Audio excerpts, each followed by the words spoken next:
So here we have the Ford C-Max on a 68 plate. I'm going to start off by showing you around the outside of the car, and then we'll hop in and run through some controls on the inside.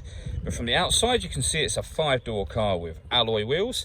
Let's start off inside the boot and then work our way around the rest of the car from there. As we approach the boot, you can see that we have reversing sensors. Currently, this car is in its 5-seat layout.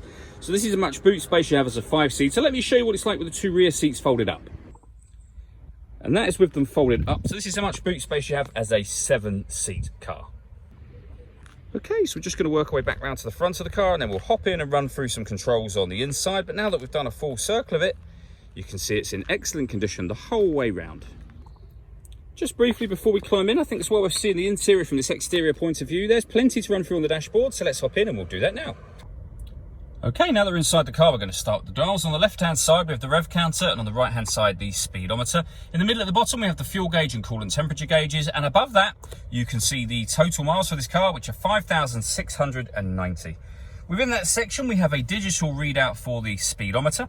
You can change the information that's displayed there by using buttons on the steering wheel for various bits of individual trip, computer, and fuel economy information, or you can have these 4 pieces of information all displayed simultaneously. And the buttons I'm using to change that information are these ones just here. Beneath that, we have cruise control and speed limiter.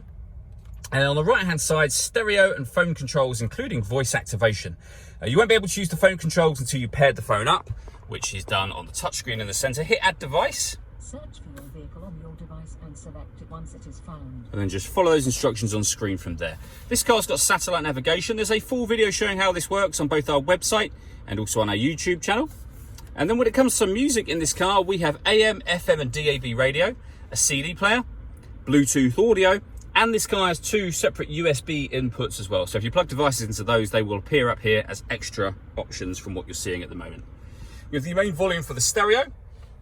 We then have dual zone climate control. So you can adjust the passenger temperature, the driver temperature. You can increase and decrease the fan speed. You can determine where you'd like the air to be diverted once it enters the car. The air conditioning is on at the minute, so off, back on again, or hit auto, and the car will take control of the direction of the air and the fan speed to maintain the temperatures you've asked for. You can hear it doing that now. To turn it off, just override it, and you will be back in a manual mode again. We've got a proper heated front screen as well as the heated rear screen. This button turns the stop and start off. This car is designed to cut out when it's stationary in traffic to save you fuel. I've just turned that system off. We have a 6-speed manual gearbox, 12-volt charging socket, and then inside the central armrest, the 2 USB inputs that I mentioned a moment ago. All that leaves me to say is thank you for taking the time to watch this video. If you'd like to come and see the car in person and have a test drive, please feel free to call any of our MJA sites. We'd love to hear from you soon.